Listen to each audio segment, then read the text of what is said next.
السلام عليكم ورحمة الله وبركاته. النهاردة هنعمل طواجن السعادة اللي طعمها خطير وحير كل الناس.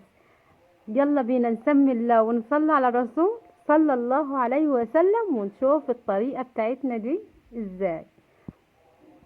اول حاجة معايا لفة جلاش هنقطعها تقطيع عشوائي، اي تقطيع على حسب ما ايدك تجيب وبس كده.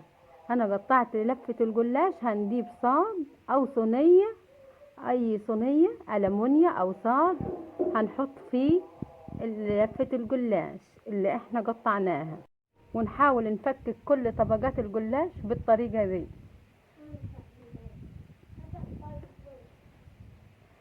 علشان لما يدخل الفرن يستوي معانا كله سوا واحد، ما يبقاش فيه اي تلكيع في الجلاش.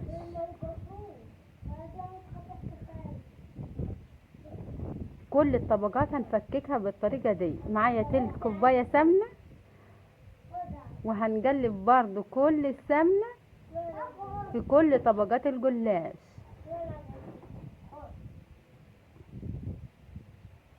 وهندخلهم الفرن.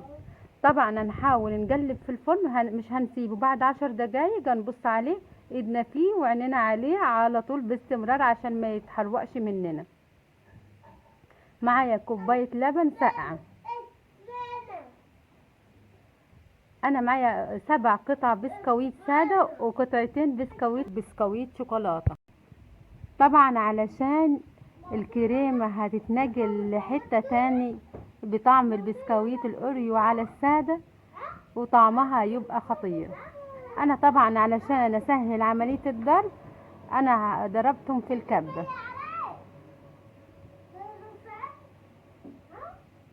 معلقتين سكر كبار، وهنجيب المضرب بتاعنا وهنضرب الخليط ده لحد ما السكر يدوب معانا.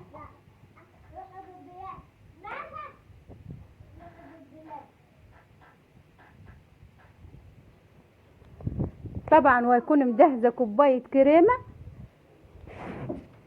كريم شانتيه خام.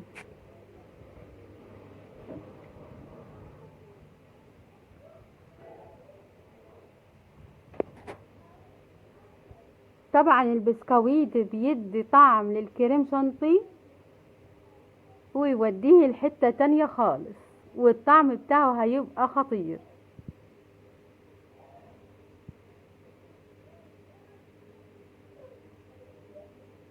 وفي الوقت ده انا مجهزة كوباية لبن عليها معلقة نشا ومعلقة كاستر،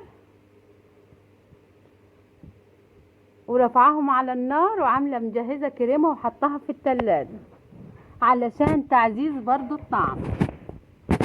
ولو انت استكفتي ممكن تستكفي بكده، هو الطعم كده خطير. 3 معالق من الفول السوداني ضربهم في الكبة،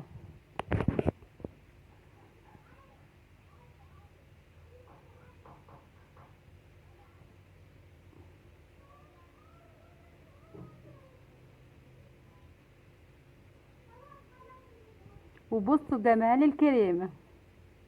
معايا نص لتر حليب، عليهم معلقتين كبار سكر. انا غالية اللبن ده ولسه منزلاه من على البوتاجاز. معايا طواجن السعادة بس دول حجمهم كبير، طبعا لو انت عندك حجم اصغر هتستعملي الطواجن اللي حجمها اصغر من كده. دي طواجن حجمها كبير، ونحط كل الكمية بالطريقة دي في الطواجن، وهنسقيها باللبن المغلي ومحليه بالسكر.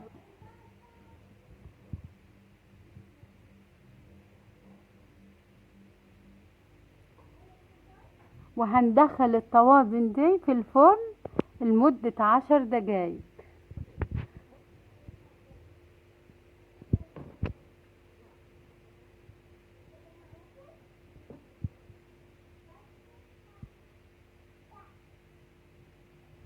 هنحط اللبن او الحليب في الطواجن، وحطيتهم في الفرن 10 دقايق بس. هنعملهم معاملة ام علي. وطبعا هنجيب الكريمة هنزين بيها الوش، وهيدينا الطعم الخطير اللي هي طواجن السعادة الخطيرة. طبعا التزيين ده على حسب ما بتحبه. هتحطه على الوش، مثلا انا حاطه مندة، حاطه لها سكر،